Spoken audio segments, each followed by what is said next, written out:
catch corner. When you sally upon him, speak what terrible language you will, though you understand it not yourselves, no matter, for we must not seem to understand him. But we shall everyone be a man to his own fancy, but we must have an interpreter for us. Who shall be upon a volunteer for this position? Oh, good captain, let me be the interpreter. Art thus acquainted with him? Knows not thy voice? No, sir, I warrant you. But what linsey Wolsey hast thou to speak with us again? In such as you speak to me. You must think us a man of strangers and the adversary's entertainment. Now, he hath a smack of all neighbouring languages, therefore we must everyone be a man to his own fancy. Not to know what we are saying, but in our meaning is to know straight our purpose. Chow's language, gabble enough and good enough. As for you, interpreter, you must seem to be very politic. But, catch ho, here he comes! To beguile 12 in the sleep and then to return and swell the icy forges. 10 o'clock.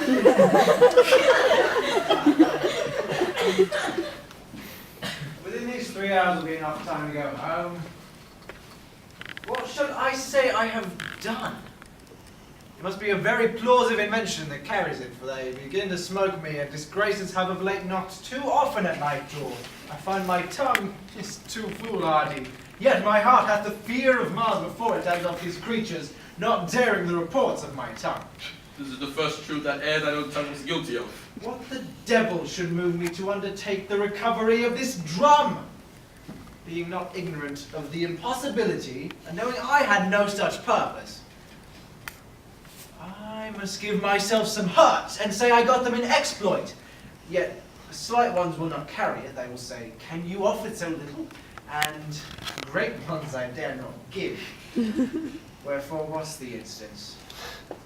Tongue, I must put you into a butter woman's mouth, and by myself another of Bajazet's mute, if you prattle me into these perils. Is it possible he should know what he is and be that he is? And would the cutting of my garments would serve the turn, or the breaking of my Spanish sword, We cannot afford you so. or the bearing of my beard, and say it was in stratagem, Put that too. or to drown my clothes, and say I was stripped. Hardly so. Though I swore I leaped from the window of the citadel. How deep? 30 fathom! 3 great oaths would scarcely make that be believed.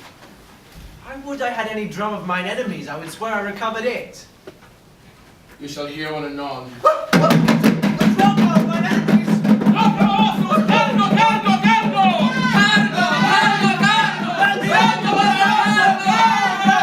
Ransom, do not hide mine eyes!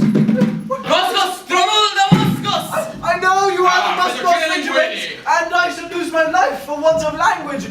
If there be German here, or Dane, Low Dutch, French, or Italian, let him speak to me. Boscos Favados, I understand thee and can speak thy tongue. Io comprendilo. Tenelimonto, sir, betake thee to thy faith, for 17 poniards are at thy bosom! Oh, pray. Vanno Dulci. Oscorbi Dulcias fuori orco. The general is content to spare thee, and, hoodwinked as thou art, will lead thee on to gather from thee.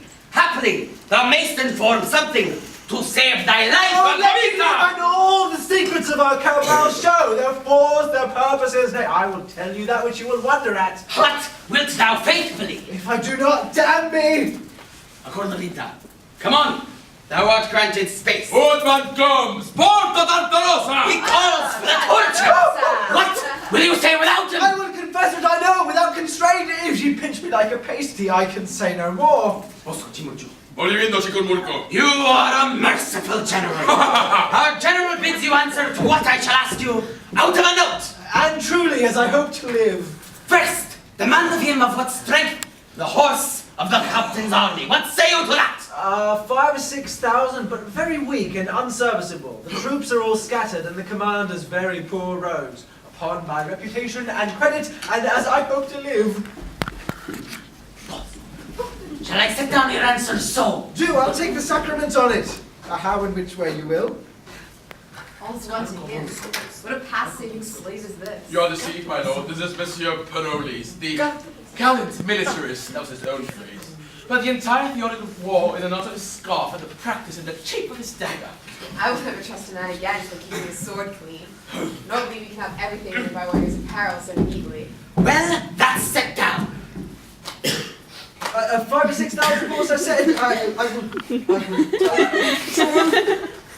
or thereabouts set down, for I will speak true. Ah! He's very near the truth in this. He is indeed. But I con him no thanks for the nature. Poor rogues, I pray you say. Well, that's set down. I humbly thank you.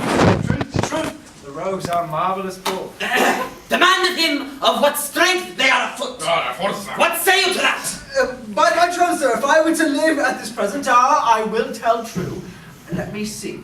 Spurio, 250. Carambus, so many. Shark, so many. Tabasco, so many. Guillotine, Cosmo, and Guachi, 250 each. My own company, Christopher, Vermont, Menteith, 250 each. So that the muster file, rotten and sound, amounts not to 15,000 fold, half the which dare not shake the snow from off their cassocks, lest they shake themselves to pieces. What shall be done to him? Nothing, but lots of our thanks. Demand of him my condition, and what sort of credit I have with the Duke. Well, that's set down. Tell me, do you know this Captain Dumay? I know him. He was a butcher's apprentice in Paris, from whence he was whipped for getting the sheriff's school with child, a dumb innocent that could not say him nay. Nay, hold your hand. Do I know his razor forfeit to the next child that falls? Is this the captain in the Duke of Florence's camp? Upon my knowledge he is, and lousy. Is this captain, what is his reputation with the Duke? The Duke knows him for no other but a poor officer of mine, and hath writ to me this other day to turn him out of the band. I think I have the letter in my pocket. Marry, we'll search. In good sense, sir, I do not know. Either it is there or it is upon the fire with the Duke's other letters in my tent. Here it is. Here's the letter. Shall I read it to you? I do not know if it be it or no.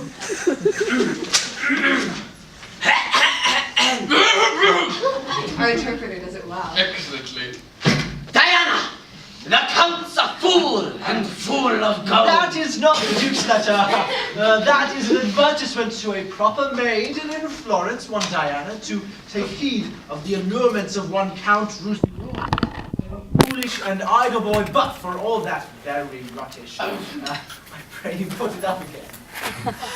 Nay, I'll read it first. My meaning in By your favour. my meaning in it, I protest, was very honest in the behalf of the maid, for I know this young Count to be a dangerous and lascivious young boy who is a whale to virginity and devours up all private fine. Damnable! Both sides rogue. When he swears oaths, bid him drop gold and take it. After he scores, he never pays the score. Half one is match well made, match and well make it. He never pays after debts, take it before. And say a soldier, Diane, told thee this: men are to meddle with, boys are not to kiss. For account of this, the Count's a fool, I know it, who pays before, but not when he does know it. Thine, as he vow to thee in thine ear, PAROLLES. Should be whipped through the army with this rhyme in his forehead. This is your devoted friend's son, the manifold linguist and the omnipotent soldier. I can endure anything in the form of a cat, and now he's a cat in the army. I perceive, sir, by our general's looks, we shall be fain to hang you. My life, sir, in any case. Not that I am afraid to die, but my offences being many, I would repent out the remainder of nature. Let me live, sir, in a dungeon or the stocks or anywhere, so I may live. We'll see what may be done, so you confess freely. Therefore, once more to this Captain Dumaine. You've answered to his reputation with the Duke and to his valor. What is his honesty? He will steal, sir, an egg out of a cloister. For rapes and ravishments he parallels Nessus. He professes not the keeping of oaths. In breaking them he is stronger than Hercules. He will lie, sir, with such volubility that you will think the truth were a fool. Drunkenness is his best virtue, but he will be swine drunk. And in his sleep no harm, save to his bedclothes about him, but they know his conditions and lay him in the straw. I have a little more to say, sir, of his honesty. He has everything that an honest man should not have. What an honest man should have, he has nothing. I begin to love him for this. For this description of thine honesty? A pox on him from me. He's more and more a cat. Yet out villain, so far! The villainy redeems him! A pox on him. He's a cat still. his qualities being at his poor price. I mean not to ask you if gold will corrupt him to revolt. Sir, for a quarter AQ, he will sell the fee simple of his salvation, the inheritance of it, and cut the entail from all remainders with a perpetual succession for it. Perpetually. If your life be saved, will you undertake to betray the Florentine? I am the captain of his horse, Count Roussillon. I'll whisper with the general to know his pleasure. I'll no more drumming, a plague of all drums! Only to seek to deserve well, and to beguile the supposition of that lascivious young boy, the Count, have I run into this danger. Yet, no one suspected an ambush where I was taken. There is no remedy, sir, but you must die. The general says that you, that have made such pestiferous reports of men very nobly held, can serve the world for no honest use. Therefore you must die. Come, headsman, off with his head! Let me live, sir, let me see my death. That shall you, and take your leave of all your friends. Look about you, Captain. Know you any here? Good morrow, noble captain. God bless you. Captain Parolles. God save you, noble captain. Captain, what greeting will you use for my word with you? I am for France. Good captain, will you give me a sonnet of the sonnet you writ to Diana on behalf of the Count Roussillon? And I will not the very coward and compellent of you, but fare you will. You are undone, Captain. All but your scarf. It has a knot on it yet. Who cannot be crushed with a plot? If you could find out a country where but women were that had received so much shame, you might begin an impudent nation. Fare you well, sir. I am for France too. We shall speak of you there. Yet am I thankful. If my heart were great, 'twould burst at this. Captain I'll be no more, but I shall eat now. Simply the thing I am shall make me live. Who knows himself a braggart, let him fear this. For it shall come to pass that every braggart shall be found an ass.